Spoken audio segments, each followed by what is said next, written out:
Hello hi friends, welcome to Nagveni Achars kitchen. ನಮ್ಮ farm house ವಿಲಾಗನ್ನು continue ಮಾಡ್ತಾ ಇದ್ದೀನಿ. ಪ್ರೀವಿಯಸ್ ವಿಡಿಯೋದಲ್ಲಿ ನಿಮಗೆ ಹೇಳಿದ್ದೆ ಇಷ್ಟೊಂದು ಟೊಮೆಟೊಗಳು ಯಾಕೆ ಕಟ್ ಮಾಡ್ತಾ ಇದ್ದೀನಿ, ಮುಂದಿನ ವಿಡಿಯೋದಲ್ಲಿ ತಿಳಿಸ್ತೀನಿ ಅಂತ. ಸುಮಾರು ಜನ ಕೇಳಿದ್ರಿ ಯಾಕೆ ಇಷ್ಟೊಂದು ಟೊಮೆಟೊ ಕಟ್ ಮಾಡ್ತಿದ್ದೀರಾ ಅಂತ.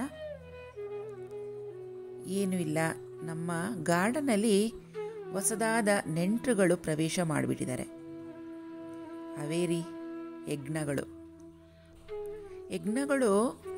ಗಾರ್ಡನ್ ಒಳಗೆ ನುಗ್ಗಿ ಫುಲ್ ಎಲ್ಲ ಮಣ್ಣೆಲ್ಲ ತೋಡಿಕ್ಬಿಟ್ಟಿದೆ. ಗುಹೆ ಥರ ಎಲ್ಲ ಮಣ್ಣೆಲ್ಲ ತೋಡಿಕ್ಬಿಟ್ಟಿದೆ. ಇನ್ನು ಗಿಡಗಳೆಲ್ಲ ಕಚ್ಚಾಕ್ಬಿಡತ್ತೆ, ಗಿಡ ಎಲ್ಲ ಹಾಳಾಗತ್ತೆ ಅಂಥೇಳಿ ಅದಕ್ಕೊಂದು ಮಾರ್ಗವನ್ನು ಕಂಡುಹಿಡ್ದಿದ್ದೀವಿ. ನಮ್ಮ ಗಾರ್ಡನರ್ ಒಂದು ಸಲಹೆ ಕೊಟ್ಟರು.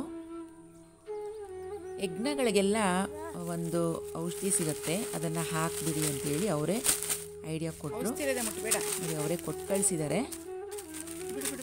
ಏನು ಮಾಡಬೇಕಂದ್ರೆ ಟೊಮೆಟೊಗಳನ್ನೆಲ್ಲ ಇವಾಗ ಕಟ್ ಮಾಡ್ಕೋಬೇಕು. ಕಟ್ ಮಾಡಿಕೊಂಡು ಇದಕ್ಕೆ ಈ ಮೆಡಿಸನ್ ಕೂಡ ಕೊಟ್ಟಿದ್ದಾರೆ. ಇದು ಈಸಿಯಾಗಿ ನಮಗೆ ಎಲ್ಲ ಫರ್ಟಿಲೈಸರ್ ಅಂಗಡಿಗಳಲ್ಲಿ ಸಿಕ್ಬಿಡುತ್ತೆ. ಎಕ್ಸಿಟ್ ನೋ ಎಂಟ್ರಿ ಪಾಯ್ಸನ್ ಅಂತ. ಮಕ್ಕಳಿಂದ ಈ ಸ್ವಲ್ಪ ದೂರ ಇಟ್ಟರೆ ಒಳ್ಳೆಯದು. ಹೆಗ್ಣಗಳಿಗೆ ಯೂಸ್ ಮಾಡೋಂಥದ್ದು ಇದು. ಇಲಿಗಳು ಏನೇ ಇದ್ರೂ ಬೆಳೆಗಳನ್ನು ನಾಶ ಮಾಡುತ್ತಲ್ವ, ಹಾಗಾಗಿ ಓಕೆ ಅಂತ ಇದು ಸ್ಪೆಷಲಾಗಿ ಮಾಡಿರುವಂಥ ಔಷಧಿ. ನೋಡಿ, ಟೊಮೆಟೊಗಳನ್ನು ಈ ರೀತಿ 4 ಅಥವಾ 6 ಭಾಗಗಳಾಗಿ ಕಟ್ ಮಾಡ್ಕೋಬೇಕು. ನಮ್ಮ ಹಸ್ಬೆಂಡ್ ಕರೆಕ್ಟಾಗಿ 6 ಭಾಗ ಮಾಡಬೇಕು ಅಂದರು. ನಾನು ಹೇಳಿದೆ 4 ಮಾಡ್ತೀನಿ, ಇಲ್ಲಾಂದರೆ 8 ಮಾಡ್ತೀನಿ, 6 ಭಾಗ ಮಾಡೋಕ್ಕೆ ಬರಲ್ಲ ಅಂದೆ. ತೋರಿಸ್ತೀನಿ ಇರು ಅಂತ ಬಂದರು. ಅವರು ಅದು 8 ಭಾಗವಾಗಿ ಕಟ್ ಮಾಡಿಕೊಂಡ್ರು. ನಾನು ಹೇಳಿದೆ ಇಲ್ಲರಿ 6 ಭಾಗ ಕಟ್ ಮಾಡ್ತೀನಿ ಅಂದ್ರಿ, 8 ಆಗಿದೆ ಅಂದರೆ ಏನು ಮಾತಾಡಲಿಲ್ಲ, ಅದಷ್ಟೇ ಅಂದರು. ಸರಿ ರೀ, ನಾನು ಕರೆಕ್ಟಾಗಿ 6 ಭಾಗ ಕಟ್ ಮಾಡ್ತೀನಿ ಅಂತೇಳಿ ಟ್ರೈ ಮಾಡಿದೆ. 6 ಭಾಗ ಕಟ್ ಮಾಡಿದೆ. 4 ಅಥವಾ 6 ಅಥವಾ 8 ನಾವು ಸುಮ್ಮನೆ ಹಂಗೆ ಮಾತಾಡ್ಕೊಂಡು ಟೈಮ್ ಪಾಸ್ ಮಾಡಿಕೊಂಡು ಮಾಡ್ತಾಯಿದ್ವಿ. ಸೊ ಎಲ್ಲ ಕಟ್ ಮಾಡಿದಾಗಿದೆ. ಇವಾಗ ಇದು ಎಕ್ಸಿಟ್ ನೋ ಎಂಟ್ರಿ ಪಾಯ್ಸನ್ ಬರುತ್ತೆ. ಇಲಿ ಹೆಗ್ಣಗಳಿಗೆ ಅಂತಲೇ ಸಿಗುತ್ತೆ ನೋಡಿ. ಅದು ನೋಡೋದಕ್ಕೆ ಸೇಮ್ ಟೊಮೆಟೊ ಕಲರಲ್ಲೇ ಇದೆ ಔಷಧಿ, ಟೊಮೆಟೊ ಪೇಸ್ಟ್ ಇದ್ದಂಗೆ ಇದೆ. ಹೆಗ್ಣಗಳಿಗೂ ಗೊತ್ತಾಗಬಾರ್ದಲ್ವ ಅದೇನೋ ಹಾಕಿದ್ದಾರೆ ಅಂತ, ಹಾಗಾಗಿ ಹೇಗೆ ತಯಾರಿಕೆ ಮಾಡಿದ್ದಾರೆ ನೋಡಿ. ಇವಾಗ ಇದನ್ನೆಲ್ಲ ಟೊಮೆಟೊ ಒಳಗಡೆ ಕಟ್ ಮಾಡಿರ್ತೀವಲ್ವ, ಅದರೊಳಗಡೆ ತುಂಬೋದು. ಎಣ್ಣೆಗಾಯಿಗೆ ತುಂಬ್ತೀವಲ್ವ ಬದನೆಕಾಯಿ ಒಳಗಡೆ ಮಸಾಲೆ, ಆ ರೀತಿ ಈ ಮಸಾಲೆ ಎಲ್ಲ ಇದು ಪಾಯ್ಸನ್. ಇದನ್ನು ಟೊಮೆಟೊ ಒಳಗಡೆ ಇಟ್ಬಿಟ್ಟು ಎಲ್ಲಿ ಹೆಗ್ಣಗಳೆಲ್ಲ ಮಣ್ಣು ತೋಡುತ್ತೋ ಅಲ್ಲೆಲ್ಲ ಒಂದೊಂದು ಇಟ್ಬಿಡೋದು. ನಮಗೆ ಇದು ತುಂಬ ಉಪಯೋಗ ಆಯಿತು ಅಂತ ಅನಿಸುತ್ತೆ ನೋಡಿ. ಇವಾಗ ಇದೆಲ್ಲ ಹಾಕಿದಾಗಿದೆ. ನೋ ಎಂಟ್ರಿ ಟ್ಯೂಬ್ಸ್ ಏನಿದೆ ಸುಮಾರು ಒಂದು 8 ತಂದಿದ್ವಿ. ಅದರಲ್ಲಿ ಒಂದು 2 ಉಳಿಸಿದ್ದೀನಿ. ಮಿಕ್ಕಿದ 6 ಟ್ಯೂಬು ಯೂಸ್ ಆಯಿತು ನಮಗೆ. ಸುಮಾರು ಒಂದು 2 kg ಟೊಮೆಟೊ ತಂದಿದ್ವಿ. ಈಗ ಇದನ್ನು ಇಡೋಣ ಬನ್ನಿ, ತೋರಿಸ್ತೀನಿ ನಿಮಗೆ.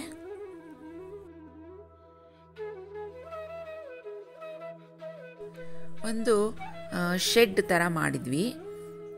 ಅದರೊಳಗಡೆ ಬಾತುಕೋಳಿ ಮತ್ತು 1-2 ಮೇಕೆಗಳೆಲ್ಲ ಸಾಕಬೇಕು ಅಂತೆಲ್ಲ ತೊಗೊಂಡು ಬಂದಿದ್ವಿ. ಆಮೇಲೆ ಯಾರೋ ನೋಡ್ಕೊಳ್ಳೋಕ್ಕಿಲ್ಲ ಅಂಥೇಳಿ ಅದನ್ನೆಲ್ಲ ಕೊಟ್ಬಿಟ್ವಿ. ಈಗ ಆ ಶೆಡ್ ಫುಲ್ ಖಾಲಿ ಇದೆ ಅಂದರೆ ಇವಾಗ ಹೆಗ್ಣಗಳು ವಾಸ ಮಾಡ್ತಿದ್ದವು ಸದ್ಯಕ್ಕೆ. ನೋಡಿ ತೋರಿಸ್ತೀನಿ ನಿಮಗೆ. ನೋಡಿ, ಮಣ್ಣೆಲ್ಲ ಫುಲ್ ತೋಡಿಕ್ಬಿಟ್ಟಿದೆ. ಇದನ್ನು ಹೀಗೆ ಕಂಟಿನ್ಯೂ ಮಾಡೋಕ್ಕೆ ಬಿಟ್ಟರೆ ಬೇರೆ ಗಿಡಗಳೆಲ್ಲ ಕಟ್ ಮಾಡಾಕ್ಬಿಡತ್ತೆ, ತಿಂದಾಕ್ಬಿಡತ್ತೆ, ಮಣ್ಣೆಲ್ಲ ತೋಡ್ಬಿಡತ್ತೆ, ಫುಲ್ ಗಾರ್ಡನ್ ಹಾಳು ಮಾಡುತ್ತೆ ಅಂಥೇಳಿ ಈ ರೀತಿ ಪ್ಲ್ಯಾನ್ ಮಾಡಿದ್ವಿ. ನೋಡಿ ಯಾವ ರೀತಿ ಗುಹೆ ಥರ ಮಾಡ್ಕೊಂಡಿದೆ. ಆಮೇಲೆ ಈ ಹೆಗ್ಣಗಳನ್ನು ತಿನ್ನೋದಕ್ಕೆ ಹಾವು ಒಂದು ಸತಿ ಬಂದುಬಿಟ್ಟಿತ್ತು. ನನ್ನ ಲಾಸ್ಟ್ ವಿಡಿಯೋಗಳಲ್ಲಿ ನಿಮಗೆ ತೋರಿಸಿದ್ದೆ ಹಾವು ಬಂದಿದ್ದು. ಆಮೇಲೆ ಅಂದ್ಕೊಂಡ್ವಿ, ಈ ಹೆಗ್ಣಗಳನ್ನು ತಿನ್ನೋದಕ್ಕೆ ಹಾವು ಬಂದಿತ್ತಿಲ್ಲಿ ಅಂತ ನಾವು ಅಂದ್ಕೊಂಡ್ವಿ. ಸೊ ಇಟ್ಟಿದ್ದೀವಿ, ನೋಡೋಣ ಎಷ್ಟು ಹೆಗ್ಣ ಸಾಯುತ್ತೋ ನೋಡೋಣ.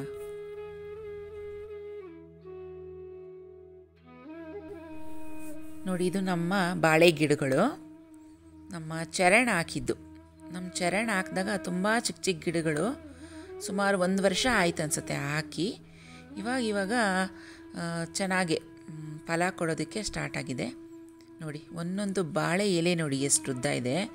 ಸುಮಾರು 5 ಅಡಿಗಿಂತ ಜಾಸ್ತಿನೇ ಇದೆ, ಎಕ್ಸ್ಟ್ರಾನೇ ಇದೆ. ಇನ್ನು ನನ್ನಷ್ಟು ಉದ್ದ ಇದೆ, ನನಗಿಂತ ಸ್ವಲ್ಪ ಜಾಸ್ತಿನೇ ಇದೆ ಹೈಟಲ್ಲಿ.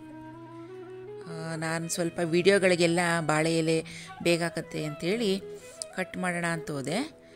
ಒಂದೇ ಎಲೆ ಸಾಕಾಯ್ತು ನನಗೆ. ಅದರಲ್ಲೇ ನಾನು ಒಂದು 4ರಿಂದ 5 ಭಾಗಗಳಾಗಿ ಮಾಡ್ಕೋತೀನಿ. ವಿಡಿಯೋಗಳಿಗೆ ರೆಸಿಪೀಸ್ ಎಲ್ಲ ಹಾಕೋದಕ್ಕೆ ಚೆನ್ನಾಗಿರುತ್ತೆ ಸರ್ವ್ ಮಾಡೋದಕ್ಕೆ. ಈಗಾಗಲೇ ನಾನು ನಿಮಗೆ ಒಂದು ವಿಡಿಯೋ ಹಾಕಿದ್ದೀನಿ, ಮಜ್ಜಿಗೆ ಹುಳಿ ಅನಿಸುತ್ತೆ. ಮಜ್ಜಿಗೆ ಹುಳಿ ರೆಸಿಪೀಲಿ ಬಾಳೆ ಎಲೆ ಮೇಲೆ ಬಡಿಸಿದ್ದೀನಿ, ಬಾಳೆ ಎಲೆ ಊಟ ಅಂತ. ಯಾರೆಲ್ಲ ರೆಸಿಪಿ ನೋಡಿಲ್ಲ ಅಂದರೆ ನೋಡ್ಬೋದು, ಲಿಂಕನ್ನು ಡಿಸ್ಕ್ರಿಪ್ಷನ್ ಬಾಕ್ಸ್ನಲ್ಲಿ ಕೊಟ್ಟಿರ್ತೀನಿ.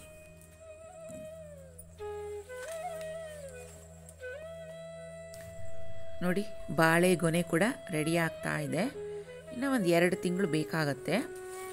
ಆಮೇಲೆ ಈ ಬಾಳೆ ಹೂವಲ್ಲಿ ರೆಸಿಪಿ ಮಾಡೋಣ ಅಂತ ಟ್ರೈ ಮಾಡ್ತಾ ಇದ್ದೀನಿ.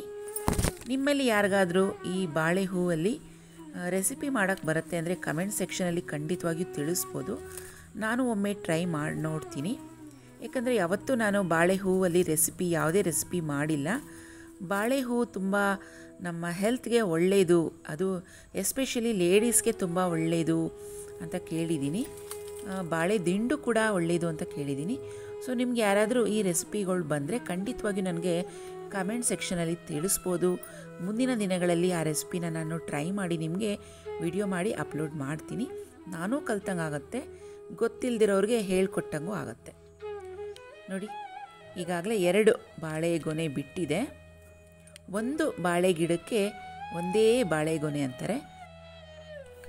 ಬಾಳೆಗೊನೆ ಕಟ್ ಮಾಡಿದ್ಮೇಲೆ ಆ ಗಿಡನೂ ಕಟ್ ಮಾಡಿಬಿಡ್ತಾರೆ, ಮತ್ತೆ ಅದರಲ್ಲಿ ಫಲ ಕೊಡಲ್ಲ ಅಂತ ಹೇಳಿ. ಆ ಥರ ಕಟ್ ಮಾಡಿದ್ಮೇಲೆ ಪಕ್ಕದಿಂದ ಮತ್ತೆ ಇನ್ನೊಂದು ಚಿಗುರುತ್ತೆ. ನೋಡಿ, ಇದೆಲ್ಲ ಏಲಕ್ಕಿ ಗಿಡ, ಸಂಪಾಗೆ ಚೆನ್ನಾಗಿ ಬೆಳೆದಿದೆ. ಇದು ನಮ್ಮ ಪಲಾವ್ ಎಲೆ. ಲಾಸ್ಟ್ ಟೈಮ್ ನನ್ನ ಸಬ್ಸ್ಕ್ರೈಬರ್ ಫ್ರೆಂಡ್ಸ್ ಒಬ್ಬರು ಕೇಳಿದರು, ಮೇಡಮ್ ಪಲಾವ್ ಎಲೆ ಹೇಗೆ ಬಂದಿದೆ ತೋರಿಸಿ ಗಿಡ ಅಂತ. ನೋಡಿ, ಚೆನ್ನಾಗಿ ಬಂದಿದೆ, ಅದನ್ನು ಚೆನ್ನಾಗಿ ಬಂದಿದೆ. ನೀರು ಕೂಡ ಚೆನ್ನಾಗಿ ಬೀಳ್ತಾ ಇದೆ. ಇದೆಲ್ಲ ಸ್ವಲ್ಪ ಶೋ ಪ್ಲ್ಯಾಂಟ್ಸ್ ಹಾಕಿದ್ದೀವಿ. ಅದೆಲ್ಲ ಸ್ವಲ್ಪ ತೆಗೆದು ಇಲ್ಲೆಲ್ಲ ತರಕಾರಿ ಹಾಕಬೇಕು ಅಂತ ಪ್ಲ್ಯಾನ್ ಮಾಡಿದ್ದೀವಿ, ನೋಡೋಣ. ನೋಡಿ, ಇದು ಪಪಾಯ ಗಿಡ. ಇನ್ನೇನು ಹೂವೆಲ್ಲ ಬಿಟ್ಟಿದೆ, ಹಣ್ಣು ಬಿಡೋದಕ್ಕೆ ಸ್ಟಾರ್ಟ್ ಆಗ್ತಾ ಇದೆ. ಇದು ಸುಮಾರು ಹಾಕಿ ಒಂದು 8 ತಿಂಗಳಾಗಿದೆ. ನೋಡೋಣ ಅದು ಟೇಸ್ಟ್ ಹೇಗೆ ಬರುತ್ತೆ ಅಂತ ನೋಡೋಣ.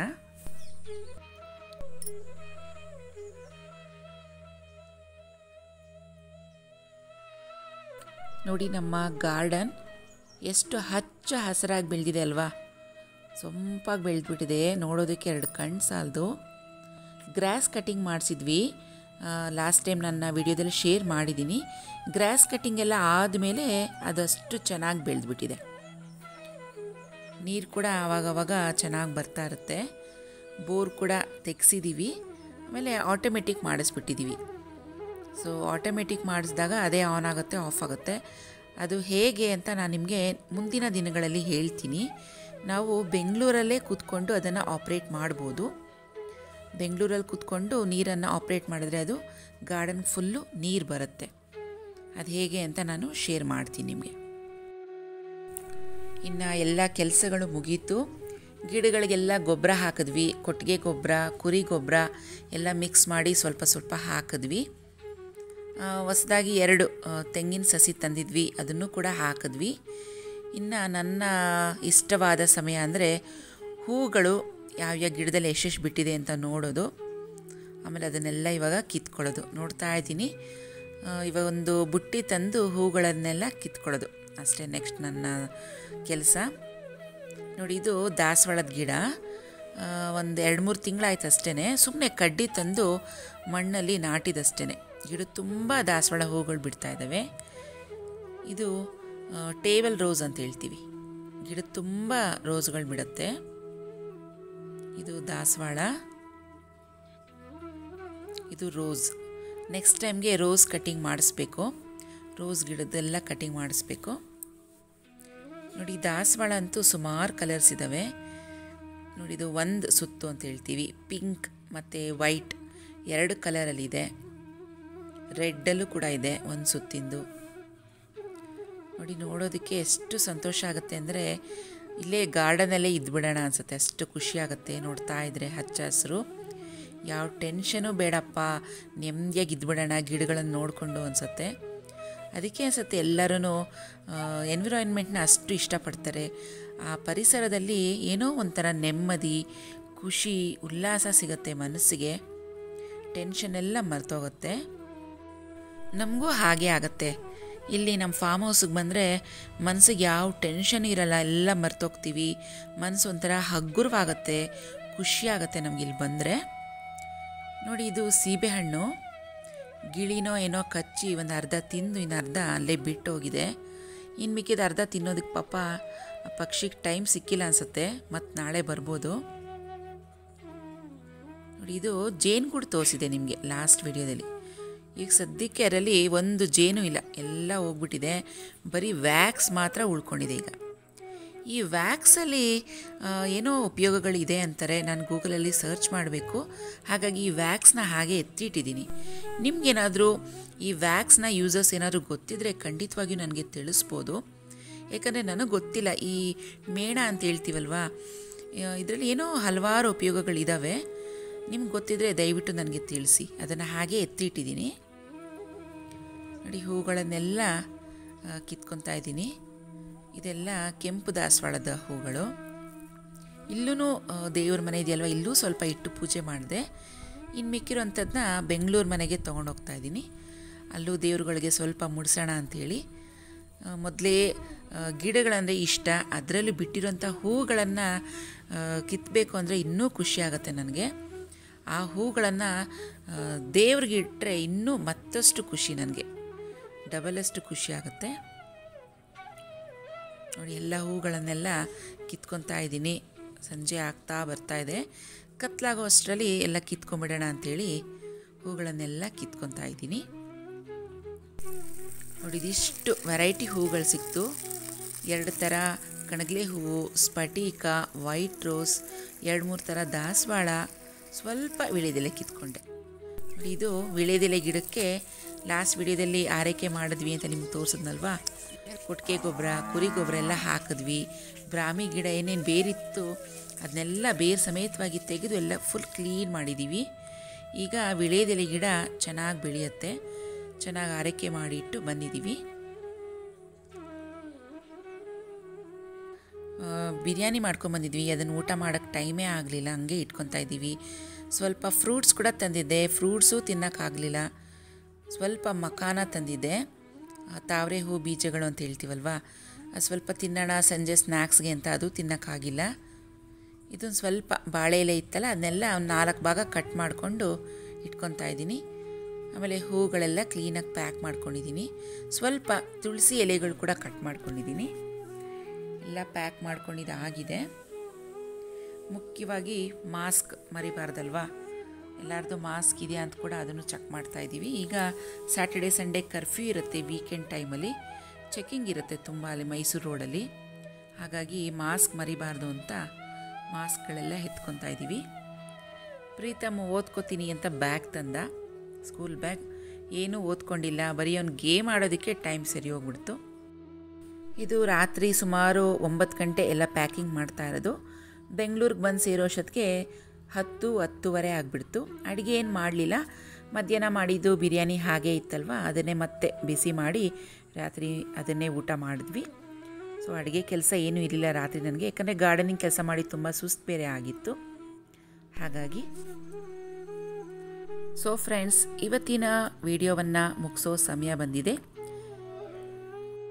ಯಾರೆಲ್ಲ ನಮ್ಮ ಚಾನಲನ್ನು ಸಬ್ಸ್ಕ್ರೈಬ್ ಮಾಡಿದ್ರು ನಿಮ್ಮೆಲ್ಲರಿಗೂ ಥ್ಯಾಂಕ್ಸ್ ಹೇಳ್ತಾ ಈ ವಿಡಿಯೋವನ್ನು ಮುಗಿಸ್ತಾ ಇದ್ದೀನಿ. ಮತ್ತೆ ಭೇಟಿಯಾಗೋಣ ನಮ್ಮ ಮುಂದಿನ ವಿಡಿಯೋದಲ್ಲಿ.